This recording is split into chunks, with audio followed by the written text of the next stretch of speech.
Hola, hola, mis queridos nacioneros. Qué momento hermoso vivimos, ¿eh? Y de familia, porque conocer a Estefano fue un placer, pero también saber que es una familia nacionera, sus abuelos, su papá acompañándolo, todos sus sueños. Bueno, la verdad que es un momento de esos que nos regala la posibilidad de estar compartiendo con ustedes la realidad. Yo siempre digo que las noticias son las cosas que nos pasan. Y a veces son las esperanzas que nos generan nuestros niños como Estefano y como tantos otros, ¿no? Pero con sus ilusiones y en este caso con una historia totalmente única. Nos dejó a todos embobados, ¿eh? Hubiéramos quedado escuchándolo un rato más. Tengo una noticia urgente.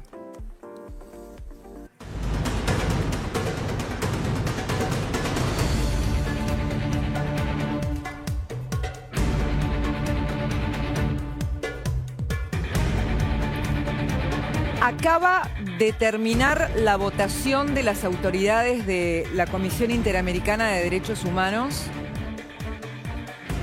y acaba de terminar de cambiar un ciclo porque la izquierda o el progresismo dejó de tener la conducción. Una muy mala noticia para Cristina Kirchner, una muy mala noticia para Lula da Silva. Una muy buena noticia para Marco Rubio, el secretario de Estado de los Estados Unidos. Rosa María Payá, hija de Oswaldo Payá, el máximo opositor al régimen cubano, asesinado por la dictadura cubana hace unos años. A esta hora, esta noticia realmente genera un sismo político en la isla. Es un golpe para el régimen, interpretan algunos. Hicieron una campaña enorme, sobre todo en el Caribe, y no lo lograron. Cambió la conducción de la Comisión Interamericana de Derechos Humanos.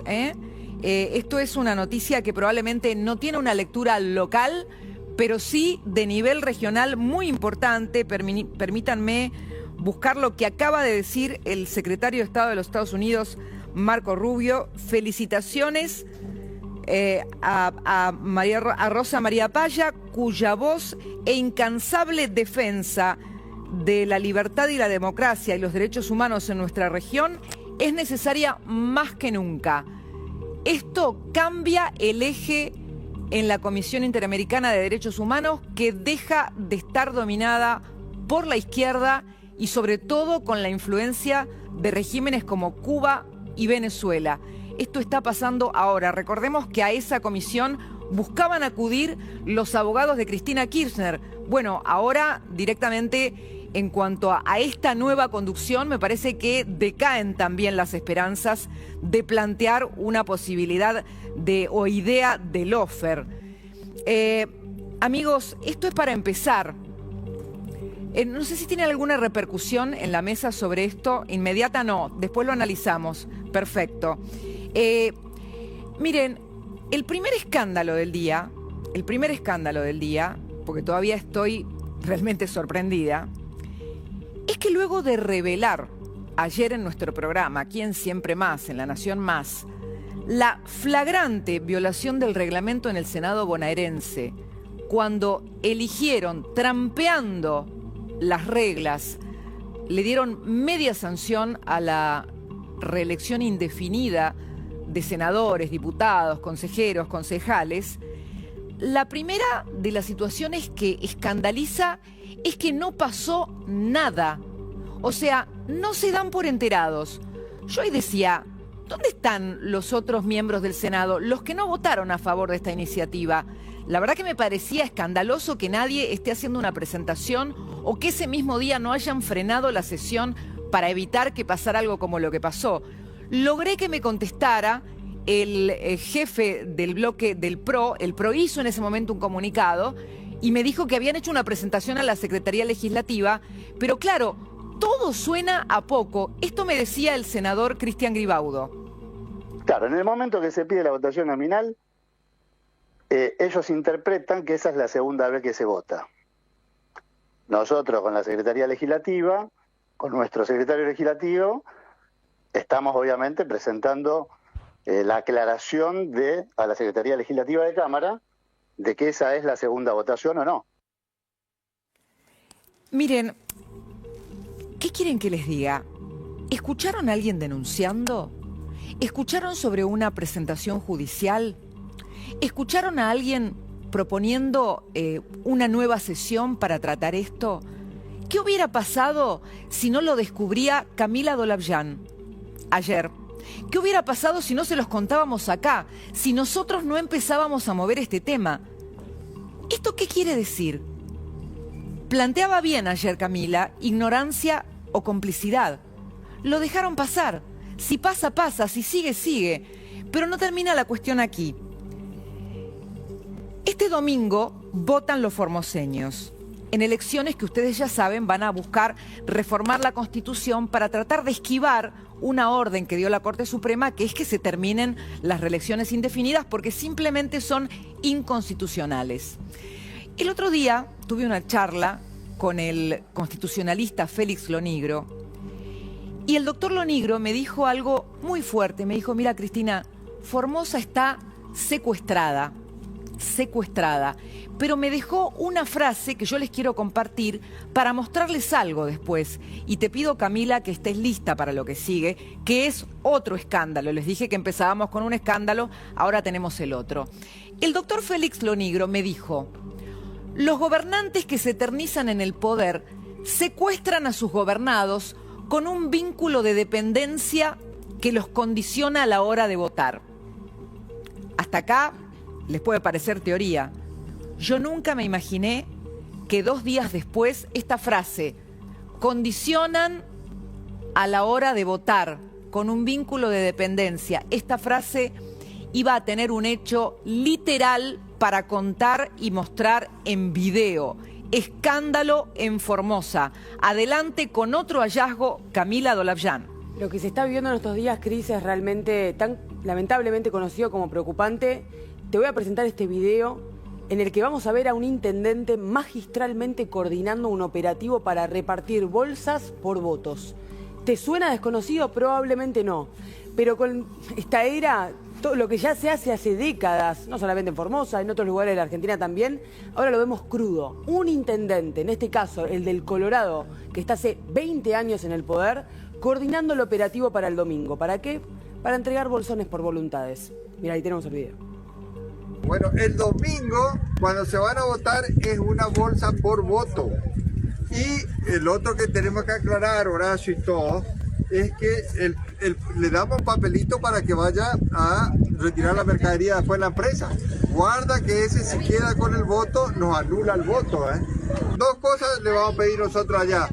El comprobante que votó y el troquel para darle la mercadería.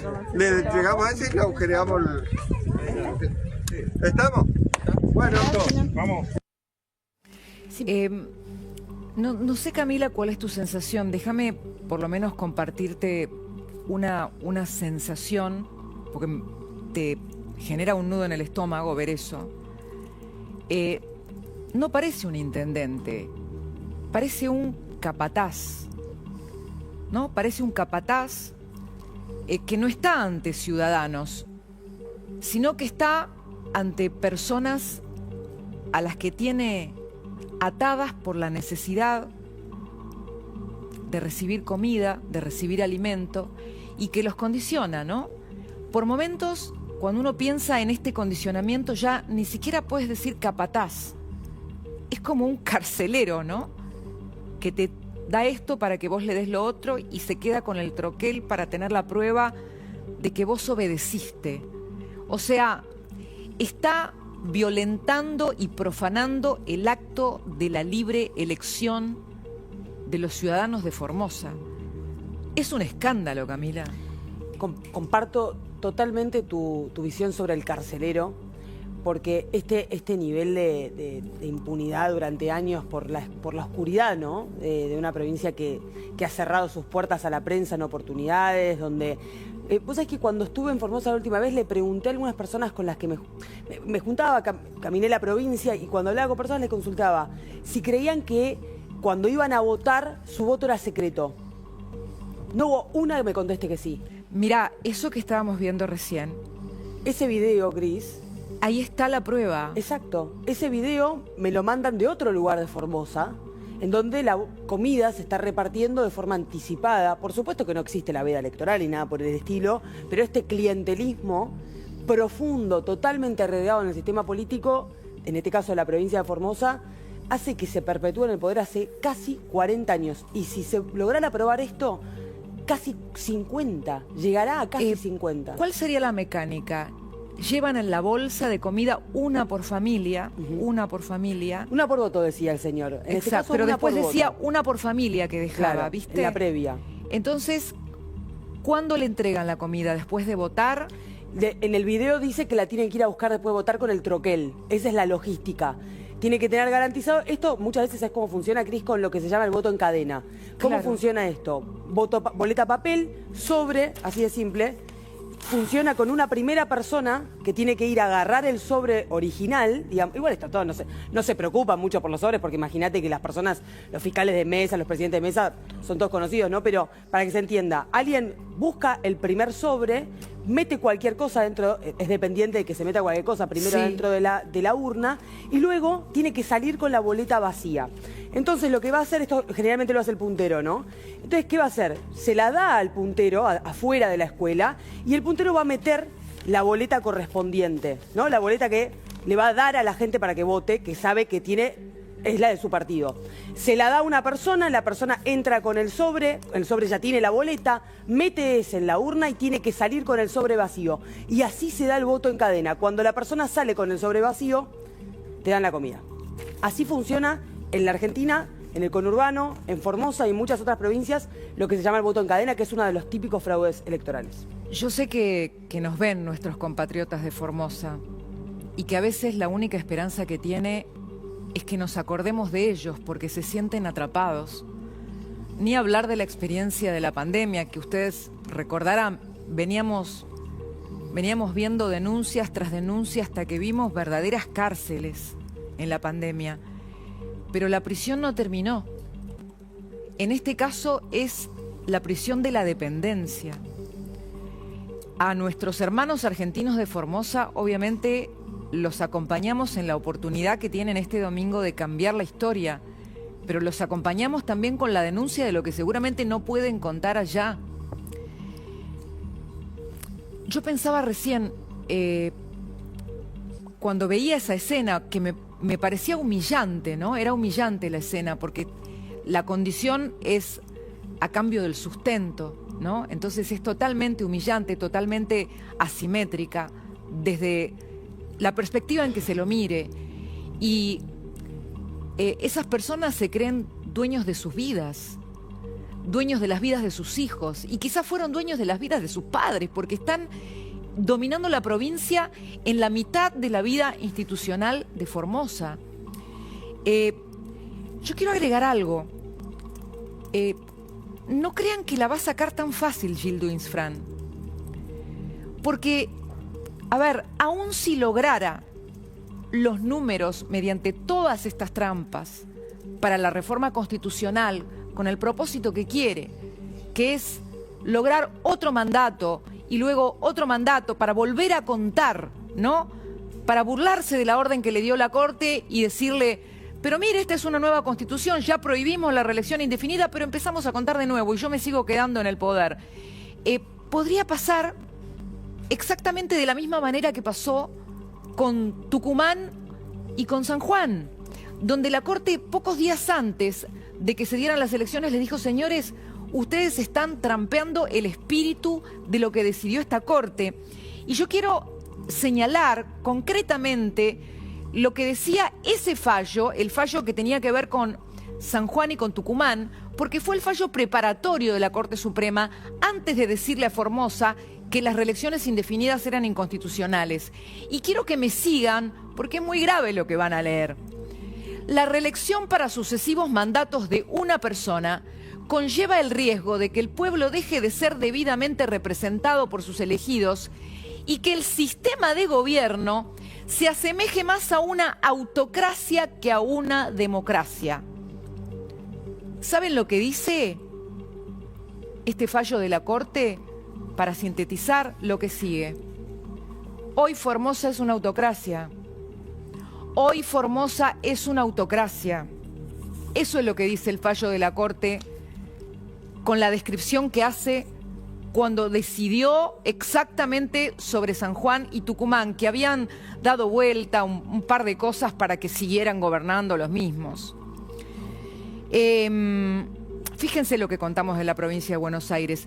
Ahí también, si sale la ley, podrían acudir a la justicia, porque la Corte ya dijo que esto es inconstitucional. A ver, yo pensaba mucho hoy en esto.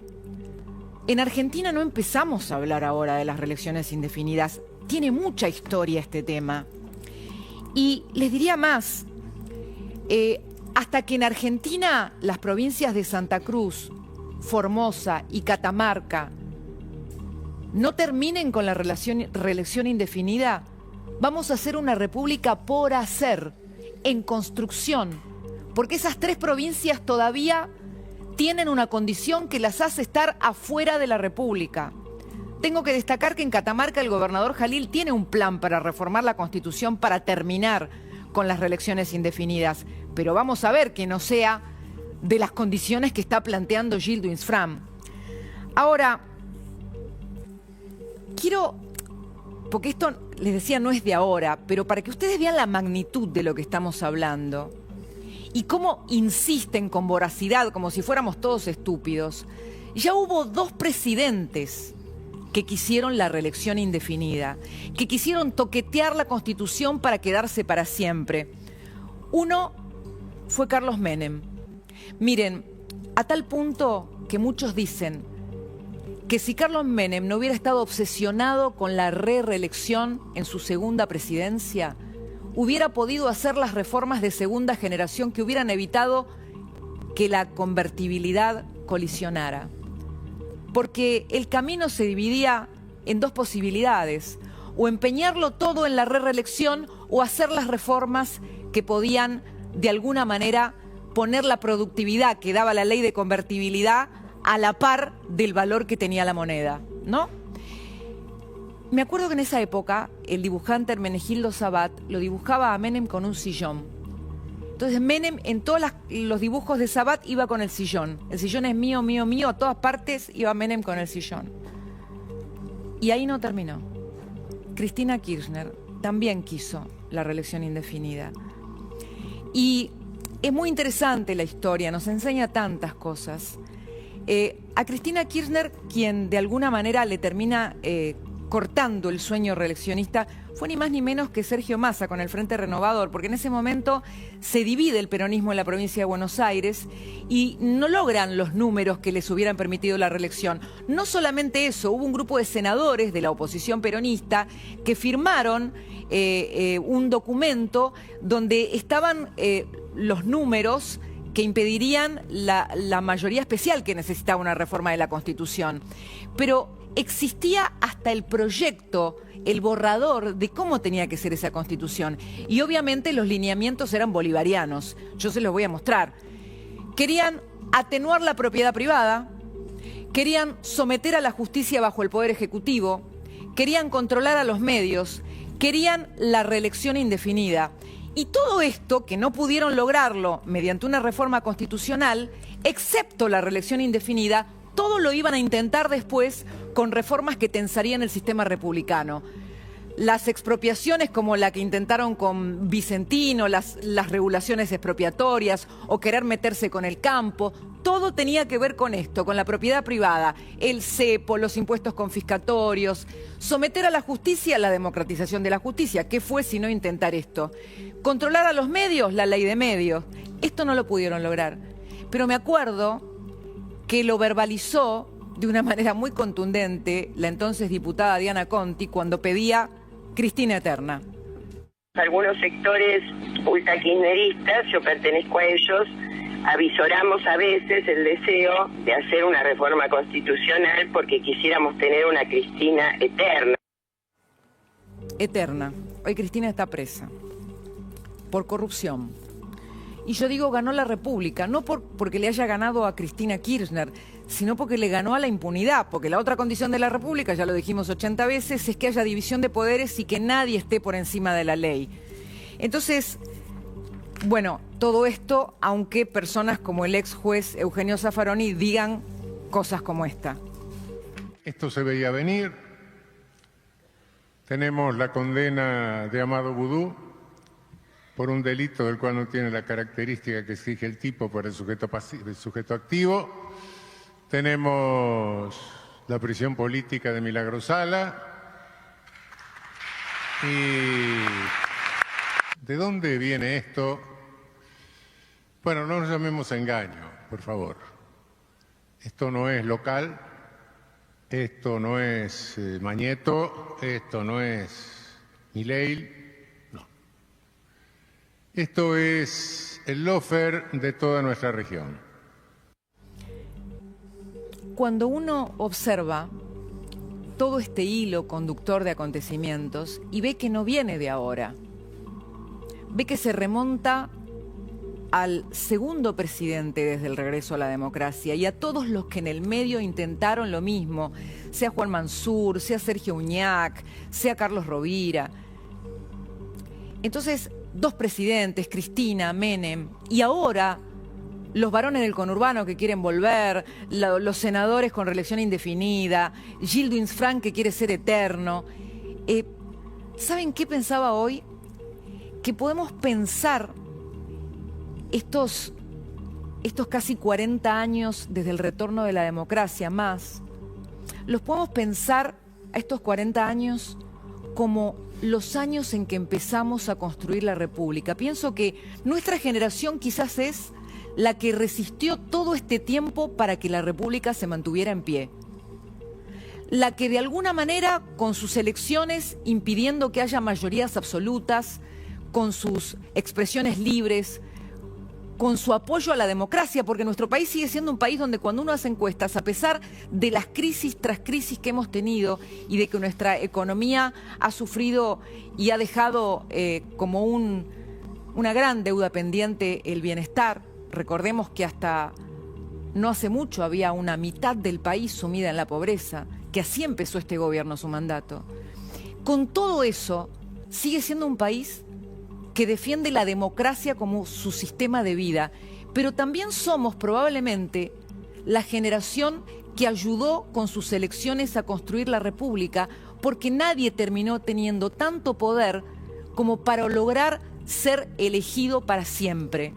Y eso va a ser un día lo que vamos a legar a nuestra historia. Quizás no nos damos cuenta porque estamos haciendo el trabajo, pero cada vez que se le dice que no a alguien que cree que el poder le pertenece, estamos construyendo eso.